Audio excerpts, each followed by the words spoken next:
Hello traders and welcome to the Friday Wrap-Up, October 2nd, 2015.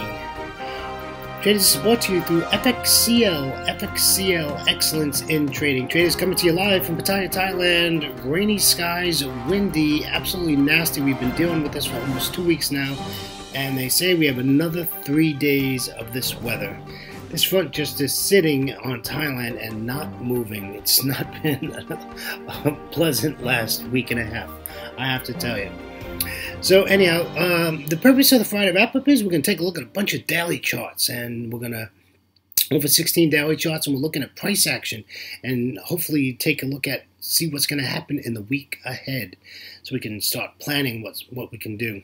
NFP was interesting, and we'll get to that in the commentary section. Before we do that, let me introduce myself too. My name is William Gilday. We do the Friday wrap-up every Friday after the New York close. I am delayed this week only because of weather and internet issues, and I do not use my internet when it is lightning outside. My computers are turned off. So anyhow, a little bit about myself. I started trading in 2006, 2008. I retired from a wonderful 27-year career as a firefighter paramedic out of the great state of Florida. Came to Thailand 9 days later for a 3-month holiday. And, well, it's 8 years later, and I'm still in Thailand trading Forex and absolutely loving it. The time zone is great. It's just like going to work on a normal day, up early in the morning, up late at night, trading the Forex markets. Absolutely loving it. No, I don't sit in front of my computers for 15 hours a day, folks. I do have 2-hour breaks, 2.5-hour breaks. Just depends on what time of day it is and what's going on in the market. So if the market's in an inactive zone, there's no trades pending, I'm not in any trades, I'll hit the road for a couple hours and take a break, go get some food, enjoy myself. You still got to enjoy life. Can't be working all the time. So what I do is I'm looking for opportunities and probabilities to have trades win on my side of the win-loss column, and that takes looking at technical analysis. I look at charts, candlestick patterns. I'm looking at support, resistance, and then I look at fundamentals. What news is coming up? What can possibly alter my trade or enhance my trade before I make an entry? And that's basically a little bit about myself. Let me go ahead and get the legal stuff out of the way. Forex trading has a large potential rewards, but also a large potential of risk. You must be aware of the risks and be willing to accept them in order to invest in the Forex markets. Most importantly, traders, please do not trade with money you cannot afford to lose. Traders, always remember that past performance of any trading system or methodology is not necessarily indicative of future results. All right, let's head on over to the commentary. Well, the big news is NFP. NFP came out, and the numbers were pretty bad. I think it came in at 142. They were expecting over 200,000. And yeah, so of course everybody's big question is, will that affect the Fed if they're going to raise interest rates? So according to the Fed and Janet Yellen, they're still on target to raise interest rates in 2016. So I doubt we're going to see it happen in October, and most likely that's going to be a December rate hike. I'm sure they're going to want to see 2 or 3 more NFP numbers before they make that decision. The only thing I didn't see was what the hourly earnings, if that had gone up. That's a very important number that they're looking at, is the hourly earnings, if that is going up or not. They want that to go up. So we'll see what happens. I think they all need to take more medication. I just don't understand it. They should have raised it in October, and they should have got this done with. And, you know, I think they put egg on their face on this move. And I was watching one of those financial channels, and they, you know, the guy said, listen, if they don't raise rates, they're going to regret it. And I think they're starting to regret that they didn't do it last month. So we'll see. It's going to be a very interesting ride. I'll be glad when they do it and get it over with so I don't have to listen to it. Let them work on something else. We went from Greece to FOMC raising rates. It's one thing after another. Welcome to Forex. All right, we're going to take a look at some currency pairs. Let me just go over the indices real quick. The Dow 30 was up 1.23%. The S&P 500 was up 1.43%. The Nasdaq was up 1.75%. The Small Cap 2000 was up 1.45%. Now, traders, the indices were all up. It all recovered on on Friday after these bad numbers came out. Unbelievable how the market works. The DAX was up 0.46%. The FTSE 100 was up 0.95%. The CAC 40 was up 0.73%. The New York Stocks 50 was up 0.62%. Heading on over to Asia, the Nikkei 225 barely in the green at 0.02%. The S&P ASX 200 out of Australia was negative 1.18%. The Shanghai was positive 0.50%. And the Hang Seng was positive 3.17%, with the Kospi out of Seoul in the red at negative 0.49%. So that just gives you an idea what the indices did at the close of Friday. Mixed in Asia, but pretty much green in the end of the New York session. All right, let's get a move on here. Take a look at some currency pairs. Okay, remember, we're taking a look at this, and we're looking at daily chart. So that means every candlestick on the chart is a daily candle. And look at what we have here. You know, this dollar Swiss popped all the way back down because that was FOMC, right? It's basically going to do the reverse of what the euro dollar did.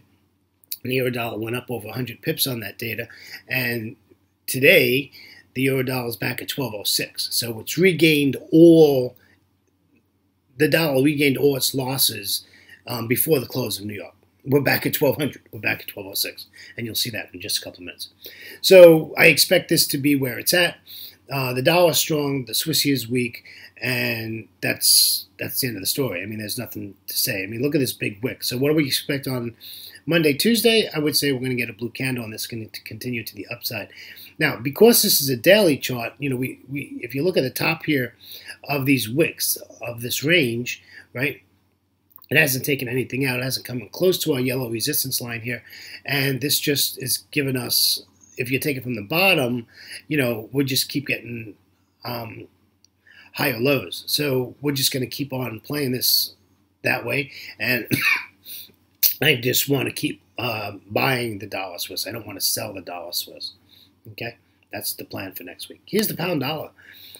Pound dollar is bearish and just continues. You know, really doesn't look like it was, you know, really affected by this FOMC. It gave us a spike here on this last candle, and it looks like it wants to continue to the downside coming into Monday, Tuesday, and we're just above that support line.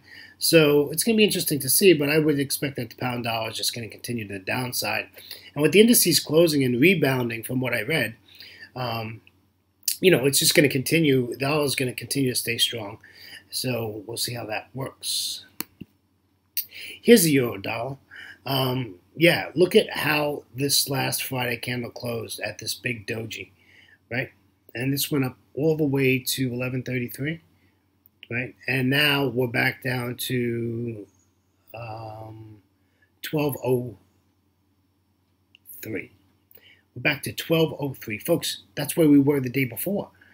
So NFP didn't really jolt this, and like I said, it pulled back all its losses and recovered. So the markets basically whipsawed this thing in a 30-minute chart and came all the way back down again, just throughout the day. And just before New York closed, it was back to where it started. Really crazy. So if you had a channel and just put two trades in, one to the upside and one to the downside, your upside would have triggered. You would have had an OCO order. It would have canceled your lower one, and away she would have went. Up she would have gone. Would have made a bunch of pips. When it started coming back the other way, you just would have taken it all the way back down for another 100 pips. So potentially, if you're a news trader and you're good at it, you possibly had 200 pips on Friday. Here's a dollar yen, and if you don't have a dollar chart, we don't have a dollar chart on this platform, so we're going to use the dollar yen as our guide. And again, looking at Friday's candle, not much of a difference there. So we're just gonna, this is sideways. The dollar is just maintaining. It's not gaining any strength, but it's not losing any strength. It's maintaining it, and that's all we can say. So I'm dollar strong, right? I want to buy dollars. I want to buy the dollar pairs. That's my bias as we go into next week. Here's a dollar CAD. Now this is a little bit different. The dollar CAD on Friday really did react to the NFP to the downside, dollar weakness. However, oil regulates this pair, okay? And I did not see what oil closed at today, so I would suspect that oil closed to the upside, probably over 45 or at 45. It was 45.63, 12 Eastern Standard Time on Friday, because I was in front of my charts. And so, you know, oil was up, and that was, of course, after NFP. So we'll see how this turns out. But there's really, you know, I don't trade the dollar CAD. It's too erratic for me. Even though if you look at this up move here, people made a lot of pips on this, and this was oil going from $40 a barrel, $39.50 a barrel, all the way up to its current level at 45. Where oil dumped, and now it's pulling back up. And you can see where oil would dump, it come back down, go back up. You know, it's just playing the oil thing. But oil is running this dollar CAD. Let's go to the Aussie dollar, the crazy Aussie dollar. You know, you have to love the Aussie dollar being a commodity pair, and it just runs all over the place. However, again, I don't necessarily want to buy the Aussie against the dollar. I'd rather buy the dollar. However, if you take the last 3 days, we have 3 higher lows, 3 higher highs on the Aussie dollar. So this is something we're going to have to watch on Monday, which I call Observation Monday. Not necessarily rushing to jump into trades on a Monday, because I think people are starting to square out what's going on. Now, remember, Asia hasn't reacted to that NFP number, so we'll see how that affects the Aussie dollar. But this looks strong, but on a whole, if you look at this spatially, this pair is very bearish, very, very bearish, coming up to support, a major support level here. And, you know, just, you know, 68.70, 68.75, you know, you just don't want to be messing with this right here. If you were trading the daily chart, you'd want this to continue up and then resell it. And that's how I would look at it. So yeah, I want to sell the Aussie dollar. I guess it's a long way of putting it, but that's what I'm looking at. I want to sell the Aussie dollar. Euro pound, the euro, you know, had its days. If you look in this, you know, if you look back in last week, it's had its up days and its down days, and that I think is also shown in the pound. You know, the pound had a strong day, and then pretty much 4 days it was very bearish. But the euro had some strength days, had some good data come out, and you know, I think Draghi's speech sort of gave the euro some strength when he said that, listen, you know, the stimulus package is going to continue, and we are seeing growth, and you know, being positive in his comment, I think just gave the euro some strength. However, Friday just lost it all on NFP, and you know, and here we are on this big doji sitting on the 200 exponential moving average and spiking up to the resistance line. You know, how are you going to trade this for next week? Well, you know, if I was going to trade this, I would be looking to buy euro, not pound. So I'd be looking for buys in your euro pound coming in the week ahead. The euro Aussie, this pair is absolutely definitely needs some medication. This pair is all over the place. You just got to trade this pair by the day and what it's going to do. There is really no sense of anything on this pair. So this is sideways, and we'll just see how this goes. And you know, you got to trade this as the days goes on. I mean, we got probably 2 months worth of candles here, or a month and a half worth of candles here, and you know, it's sideways. It's in this nasty range. It's been this way for a long time. The only nice thing about the Euro Aussie is when it does make a move, it does it well. that's the only good thing I can tell you. When the Euro Aussie does make a move, it does it very well, and gives you a lot of pips. This pair moves a lot of pips daily. This pair probably moves over 130 pips a day, 140 pips a day. So this pair is not to be reckoned with, and not to be ignored. It is one of my 8 currency pairs that I look at all day long because it is a volatile pair and it does produce. Here's the Euro Yen, another one of my pairs that I trade. This is just bearish. This is just bearish. The yen is stronger than the euro, and there's no getting away from that. You can see it in this chart. This is a bearish chart, low lows, low highs. We had 2 up days, whatever, But I'm continuing to, it's in this range here at the bottom here for the last 5 days. But I'm looking to sell this. I want to sell the euro yen. I have no interest in buying the euro yen at this moment. Not that I won't in the future, but at this moment I have no intentions of buying it. It'd have to knock out a couple of these highs. It'd have to get above that 200 exponential moving average. It'd have to do a lot to prove to me that it's bullish, and I don't see that happening in the near future. Okay, here's the dollar Swiss, which we've talked about. Did we talk about it? Yes, we talked about the dollar Swiss. Maybe we didn't. The dollar Swiss is sideways for the last 5 days. And remember, the dollar Swiss is opposite of what the euro dollar is going to do. So the euro dollar has been all over the place. The euro dollar came down at the end of Friday's close. So the dollar Swiss continued to the upside. I only want to buy the dollar Swiss. I don't want to. I really don't want to buy Swiss franc. So I don't want to sell this. I want to buy this. However, if you look at the big red candle is NFP, by the way. Is that no? I'm sorry. This blue candle is NFP. So I don't want to buy. I really. Is this on a long time frame? Folks, ignore this slide. This looks like this is on a 30-minute time frame. This looks like a mistake here. I'm sorry, it's on a 1. No, that's. Let's ignore this because I think this is not correct. This doesn't look correct to me. This does not look like this is on a daily time frame. Sorry, traders. Apologize for that. Let's move over to the next one. Pound yen, the beast, and the beast has been the beast, right? So, why are these not on the right time frames? I don't understand. This is on a 30-minute chart, but this is okay to be on a 30-minute chart. This is a really good. It's not what I wanted though. If you look at this, you can see where the 30-minute chart. This was NFP, comes all the way down. Doji's twice. This was your alert. This is going to reverse to the upside.